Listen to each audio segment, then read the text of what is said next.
Praise the lord.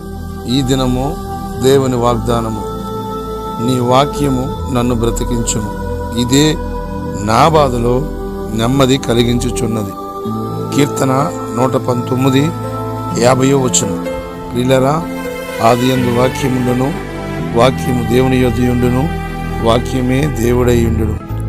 ఆ వాక్యము శరీరధారై కృపా సత్య సంపూర్ణుడుగా మన మధ్య నివసించును. ప్రభు అయిన యేసుక్రీస్తుని గురించి చెప్పబడిన మాట. ప్రియులారా, దావీదు ఎందుకు ఈ మాట చెప్పుచున్నాడు? నీ వాక్యమే నన్ను బ్రతికించుచున్నది అని. ఈ లోకంలో ఏది కూడా మరి వాక్యానికి ఉన్నటువంటి జీవము, వాక్యానికి ఉన్నటువంటి శక్తి, వాక్యానికి ఉన్నటువంటి బలము ఈ లోకంలో దేనికి లేదు. అందువలన వాక్యము ద్వారా దావీదు ప్రశాంతత కలిగి ఉన్నాడు, శాంతిని కలిగి ఉన్నాడు.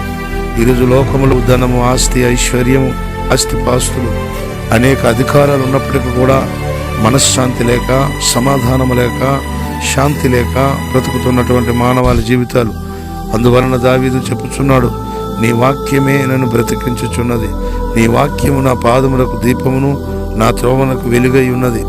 నీ వాక్యము వెలుగు కలుగుగా అవి జ్ఞానము లేని వారికి తెలివియు బుద్ధియు కలిగించును. అటువంటి దేవుని వాక్యము వలన సమాధానము, శాంతి, సంతోషాన్ని, ఆదరణ పొందుకోండి. ఈ వాగ్దానాన్ని స్వతంత్రించుకోండి.